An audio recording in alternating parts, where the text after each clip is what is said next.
Buenas noches, ¿cómo estás? Mi nombre es Dina Vázquez. Muchas gracias por tu tiempo. El día de hoy queremos hacerte, María, una entrevista sobre el proceso productivo de las gomitas que estamos investigando para nuestro trabajo de proyecto integrador para la Universidad San Ignacio de Loyola. Entonces, para esto quiero comentarte un poquito de qué va nuestro proyecto. Nosotros estamos pensando en lanzar al mercado peruano los que son unas gomitas multivitamínicas, por decirlo así, enfocado tanto en versión niños como versión adultos, y queremos saber qué tan rentable y qué tan realizable es este proyecto. Entonces, estas gomitas van a ser a base de moringa con el aditivo o con la adición de frutos como la naranja y otros para su presentación. Entonces, para poder empezar la entrevista, quiero hacerte unas preguntas sobre qué es lo que más o menos, qué opinas tú sobre esta idea de negocio, qué es lo que hacía primera impresión, qué es la primera impresión que tienes sobre esto. Buenas noches, Dina. Sí, claro, por supuesto. En primer lugar, me parece una buena iniciativa. Es un producto novedoso, orgánico por el tema de la moringa, como comentas. Me parece que busca, sobre todo, enfocarse en mejorar la salud de las personas, ¿no? En el mercado existen otros productos similares, como los que ustedes como me estás comentando, ¿no? El valor agregado que están proponiendo, que es la planta de moringa, realmente es interesante. Ya es conocida esta planta en la industria alimentaria por sus aportes nutricionales. Quizás las personas de repente aún no la conocen tanto, pero me parece una buena vitrina como la presentación en gomitas que me mencionas para llegar al público objetivo, ¿no? Eh, Sobre todo, como mencioné, porque las personas están buscando hoy en día productos cada vez más naturales, sin químicos y que a la vez sean prácticos también de consumir. Genial, muchas gracias. Entonces, si vamos bien por ese lado, también quisiéramos saber, a ver, para el lado de proceso productivo específicamente, ya que, bueno, esto es especialización, ¿no? ¿Cuáles son los cuidados que crees que se deben tener en la parte de, nuevamente, el proceso de la elaboración del producto en sí?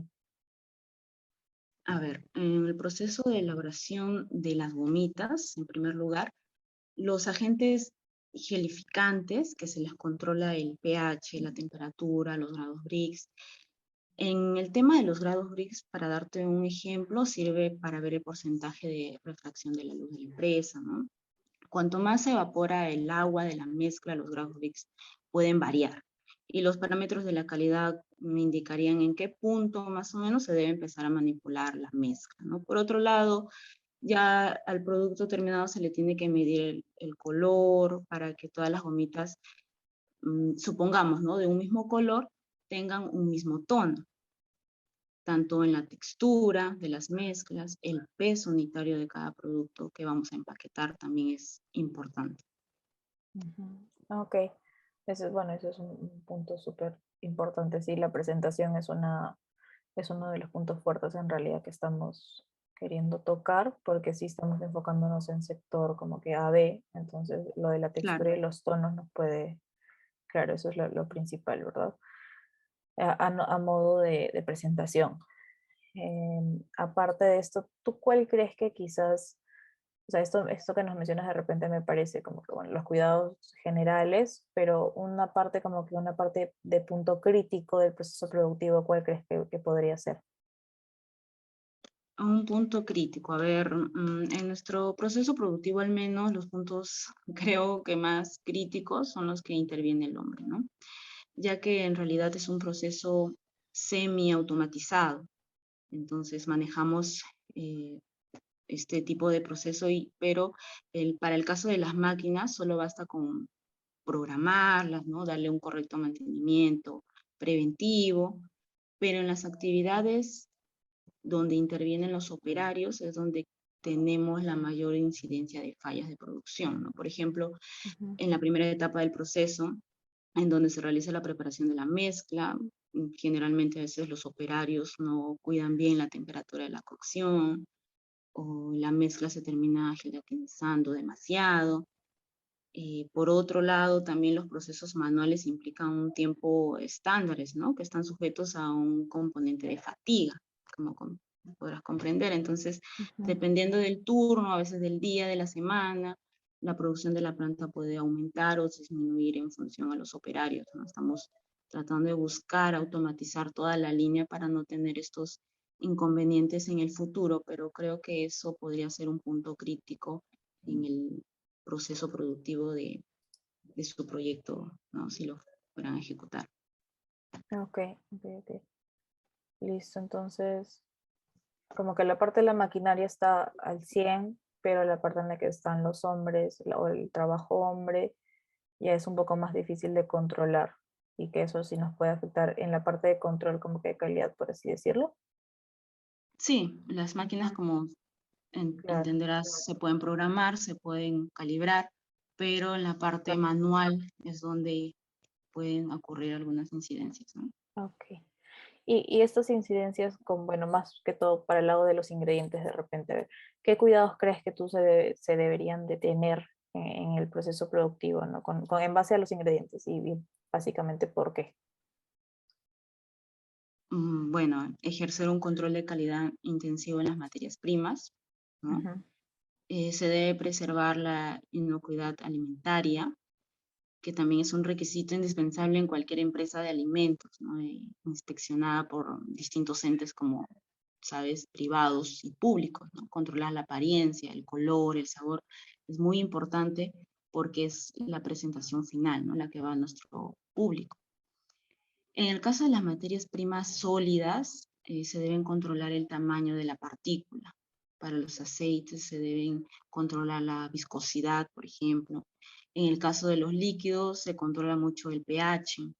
Todo esto en un laboratorio de control de calidad que cuente con máquinas que estén calibradas correctamente. Otras cualidades que te podría mencionar son el sabor, la textura, el olor, también son evaluados por paneles sensoriales. mm, Estos se componen de un grupo a veces de personas que están especialmente entrenadas para notar pequeñas diferencias, ¿no? Además de las pruebas sensoriales, otras pruebas instrumentales que han sido también desarrolladas por la industria durante los últimos años, que también se utilizan para complementar las pruebas realizadas por los seres humanos, ¿no? En realidad. ok.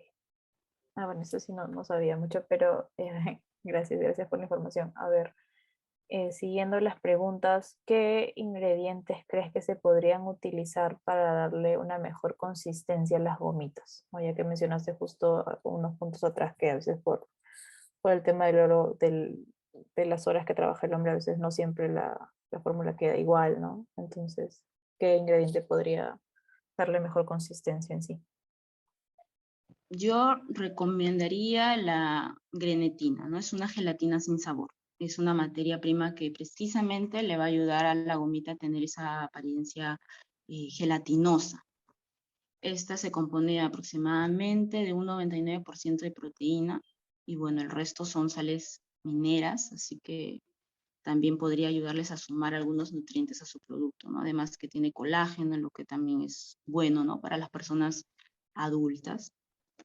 Claro, claro, sería una ventaja para el segundo público objetivo que tenemos. Entonces, Así es. en base a tu experiencia, ¿no? ¿Cuál crees que es el sistema o cuál es el sistema que nos sugieres para la implementación de aseguramiento de la calidad que hablabas hace un momento, ¿no? Del proyecto. Yo les recomendaría que se guíen de la ISO 9001, que es la norma máxima, ¿no? En sistemas de gestión, de aseguramiento de la calidad. Es evidente que quizás no logren cumplir con todos los requisitos que exige la norma, pero creo que es muy importante que al menos puedan cumplir con los apartados de inocuidad alimentaria, que es un requisito mínimo indispensable, ¿no? Para cualquier empresa de consumo masivo. Asimismo, el tema del análisis de peligros y puntos críticos de control, que también es importante, ya que se centra especialmente en industrias alimentarias y previene, ¿no? Los peligros biológicos, los peligros químicos y físicos. Ujú, ok. Entonces, básicamente esos dos. Y aparte de las certificaciones o la implementación, perdón, ¿cuál sería el tipo de envase quizás ya para el producto, ¿no? Que tú crees que recomiendes y que se adecua más al proyecto del que estamos hablando? Bueno, tanto la bolsa laminada como el frasco esterilizado son propuestas, creo que muy buenas para mantener la inocuidad de los alimentos, ¿no? La decisión final la deberán tomar, bueno, también en base, ¿no?, a la logística que ustedes manejen y lo que opine al final el público objetivo. En la empresa en la que trabajo, al menos empaquetamos gomitas en ambas presentaciones, tanto en bolsa laminada como en el frasco esterilizado. Ay, ok. Entonces son como que las dos opciones universales, por decirlo así. Sí, las Eh, más idóneas, las ¿no? me- Ujú, ok. ¿Y qué tipo de preservantes se deben utilizar para que las gomitas, perdón, puedan conservar sus nutrientes y que sea óptimo también para el consumidor? El principal ingrediente es el sorbato de potasio, ¿no? Es el conservante que utilizamos para los dulces, al menos en el lugar donde laboro, ¿no? Regularmente se presenta en forma de cristales blancos, en polvo cristalino, bueno, según el fabricante, ¿no? Lo utilizamos Ujú, principalmente porque tiene una amplia actividad antimicrobiana en la inhibición de moho, levaduras, ¿no?, bacterias aerobias. ujú. Eh, bueno, cuando se utiliza también este producto, ¿no?, el sorbato de potasio, como mencionaba, en la mezcla, con otro conservante, ¿no? La dosis recomendada podría dar un porcentaje es de 0,1 a 0,2%, ¿no? Y Ujú. comercialmente este producto es más utilizado que el ácido sórbico, ¿no? Debido a que su alta solubilidad en agua. Ah, Adicionalmente, tampoco cambia las propiedades de los productos como el sabor, quizás el olor, la apariencia, ¿no? Y bueno, añadir también que la Administración de Alimentos y Medicamentos de Estados Unidos reconoce también este producto, el sorbato de potasio, como un aditivo seguro cuando se utiliza apropiadamente, ¿no? De ujú, acuerdo con esta organización, la dosis máxima permitida es de 0,3%. ok. O sea, nos ayuda básicamente, no cambia las propiedades, es incoloro, incoloro, no cambia la apariencia, está aprobado, bueno, está regulado por la FDA y que hay un porcentaje máximo de 0,3. Es lo que 0,3 dijiste, ¿verdad? Sí, así es, Ok, correcto. Es un ok, listo. producto Para adecuado apuntar. para el... Ok, entonces sí, claridad sobre eso. ¿Y a qué temperatura tú crees que se deben mantener o tener en refrigeración los productos para que mantengan sus propiedades y valores nutricionales? O de repente no tienen temperatura, no sabes mucho sobre ese punto. Bueno, en nuestro caso, en el proceso para mantener los productos se mantengan con sus valores nutricionales, Ujú, realizamos el almacenamiento al menos de la pulpa de las frutas a una temperatura de menos 18 grados centígrados, ¿no? Después de este proceso, mezclamos los insumos, la pulpa, la sacarosa, glucosa, sorbitol, carbonato de calcio. Lo calentamos hasta alcanzar una temperatura de 100 grados centígrados, que ujú. luego se procede a enfriar a una temperatura de aproximadamente 60 grados centígrados.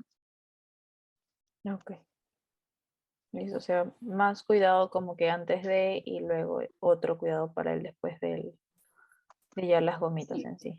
Ajá. claro, o sea, tiene que haber un control también bastante delicado en el tema de las temperaturas para que no cambie en realidad los valores nutricionales que se le añaden, ¿no?, a las gomitas. Ah, ya, listo. Eh, ok, a ver. Luego continuamos con ¿qué tipo de análisis crees que se deben de realizar de cada materia prima o ingrediente que entrará a la planta para la elaboración del producto? Las pruebas de laboratorio que se deberían hacer, ¿no?, para la elaboración de gomitas, por ejemplo, son pruebas microbiológicas para identificar las bacterias, Ujú, Bacillus, Salmonella. Ojo que esto se hace a una muestra de lote antes, ¿no?, de ingresar al almacén. Asimismo, pruebas químicas para identificar metales pesados, alérgenos. La planta no solo produce un tipo de gomita, así que siempre es importante para la revisión del tema, ¿no?, alérgeno. Y Ujú, también, obviamente, para hacer el análisis de partículas E. coli, hongos.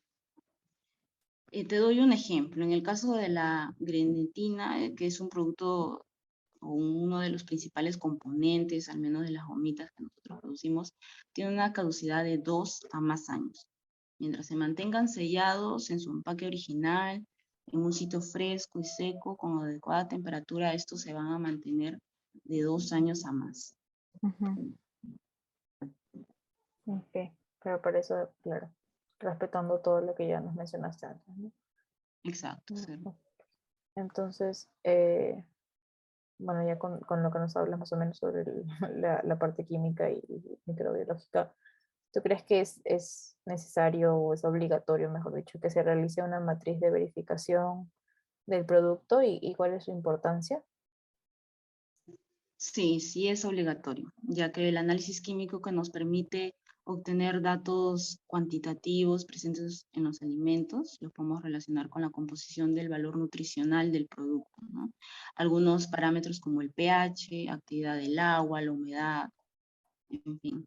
En el análisis microbiológico se puede comprobar también la presencia de microorganismos, ¿no?, nocivos para la salud. Entonces, todos los productos que salen al mercado deben cumplir con las normativas tanto vigentes, ¿no?, que hay de higiene, dependiendo del tipo de alimento que se manipule en la industria. Y el reglamento diferencia entre criterios de seguridad alimentaria y criterios de higiene del proceso. Otro aspecto también muy importante es el estudio de la vida útil, que tiene como un objetivo principal determinar el tiempo en el que el producto puede mantenerse sin sufrir algún cambio, ¿no?, significativo en su calidad.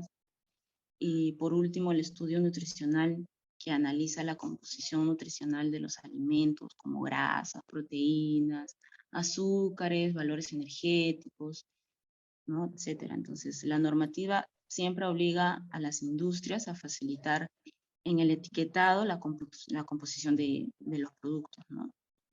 Tanto en el valor nutricional como en las sustancias que puedan producir algún tipo de alergias. Ok, entonces de todas maneras. ¿Y cuáles son las posibilidades de que los pesticidas usados en las zonas de cultivo de las hojas de moringa, que es nuestro principal materia prima, afecten el producto? A ver, según tengo entendido, hay pesticidas con sustancias químicas que son dañinas, ¿no?, para el consumo humano, entonces, como otras que no. Entonces, que son las que se utilizan actualmente en las industrias de alimentos. No tengo, la verdad, mucho conocimiento de este tipo de pesticidas que se usan. Ujú. Deberían de repente poder consultarle a un ingeniero agrónomo químico que ve más el tema de este tipo de productos que se pueden utilizar para las siembras o cosechas, ¿no?, de este tipo de alimentos. Pero si hablamos de que eso influye en la aparición de patógenos o bacterias en el proceso de producción, no es posible, ya que al menos en los procesos de descontaminación y de las temperaturas que trabajamos, se elimina, ¿no?, cualquier tipo de bacteria que pueda existir en los insumos que vamos a utilizar. Ok, ok, entonces ya eso se relaciona también con lo que nos mencionaba sobre las temperaturas, ¿no? Sobre el Sí, control. exacto. Con esos procesos, al menos el manejo de las temperaturas y todo también tiene un proceso, ¿no? Entonces, por ese lado tratamos de eliminar todo tipo de bacterias que puedan causar algún daño, ¿no?, al organismo. Claro, ok. ¿Y cuál crees que sea el método más eficaz para eliminar los patógenos en la elaboración de los productos? Sé que me dijiste que de repente para hablar de pesticidas no era como que tu fuerte, pero el tema de patógenos sí quizás era un tipo de conocimiento. Nosotros al menos utilizamos el método de la pasteurización, que nos Ajá. permite al menos eliminar los patógenos con cambios mínimos en los valores nutricionales de cada alimento. Se realiza a una temperatura que no va a alcanzar los 100 grados centígrados. Es un proceso que no necesita tampoco de alta tecnología. Podemos calentar el insumo con rapidez y luego enfriarlo de inmediato. Este proceso ayuda a eliminar cualquier bacteria que pueda tener el insumo, ¿no? Todos los procesos que se realicen también van a depender del tipo de alimento, ¿no?, que se utilice en el proceso. Ujú, ujú. Ok, y bueno, o sea, ya me quedó como que las cosas más claras. De todas maneras, muchas gracias por toda esta información, pero podremos hacer quizás una recapitulación en la cual nos expliques más o menos cuál es el proceso productivo en sí de este producto. Claro, mira, nosotros trabajamos también, desarrollamos, ¿no?, las gomitas añadidas con vitaminas, ¿no? Para mencionarte así algo como breve, ¿no?, de nuestro Ujú, proceso productivo, nosotros empezamos la preparación de la mezcla, contiene agua, azúcar y glucosa, ¿no?, en ollas industriales a un fuego ujú, controlado. Aquí también se añade el colorante, ¿no?, para los colores, por ejemplo, si vas a hacer gomitas con sabor naranja o de limón, etcétera, ¿no?, se le añade los ujú, colorantes. La mezcla se lleva a una máquina receptora e inyectora. Esta la mezcla en moldes de planchas de almidón, aproximadamente a unos 40 grados. Todas las ujú, planchas usan un área de secado de 24 horas a temperatura ambiente. Luego de esto se desmolda el producto en un recipiente, se coloca el producto en fajas transportadoras, en donde se les quita, ¿no?, los restos de almidón de la gomita. Ya ujú. para finalizar el recorrido por la faja, el producto se almacena en jabas, en un mezclador de tambor similar a la máquina que se realiza la mezcla de cemento, no sé si más o menos la Ujú, conocen. sí, ajá. Se añade, ¿no?, el agua a las gomitas y se espolvorea el azúcar, ¿no? Se pasan también por cajones plásticos para que se puedan refrescar por un par de horas.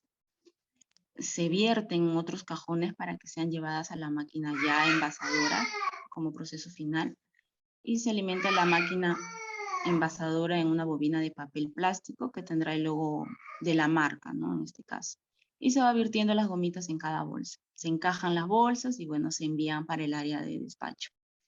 Algunas máquinas de repente que podrían utilizar, ¿no?, porque nosotros utilizamos estas máquinas en nuestro proceso productivo, son las ollas industriales, eso sí, con una capacidad aproximada de 500 litros, una Ujú, máquina automática receptora, una inyectora industrial, una cinta transportadora de alimentos, ciclón, un tambor mezclador industrial, como le mencionaba, ¿no?, una balanza industrial y, bueno, por último podría ser la empacatadora, ¿no?, industrial también. Esta ya va con las bolsas en todo caso, o el tema de los frascos, ¿no? Va a variar según la presentación que ustedes quieran para el público objetivo. ok, listo. Entonces, bueno, esa parte ya nos dio mucha más claridad de todas maneras. Eh, bueno, María, muchísimas gracias por tu tiempo. Creo A que eso ustedes. sería, Ujú. sería todo. Nos ha servido de todo, bueno, nos va a servir bastante para completar nuestra investigación. Y bueno, si quisiéramos hacerte alguna consulta extra, te estaríamos comunicándonos contigo, ¿sí? Sí, con mucho gusto, la verdad. Que les vaya muy bien, suerte en todo su proceso de investigación, que les vaya muy bien. Gracias, gracias María. Entonces, buenas noches. Con Buenas eso noches. concluimos.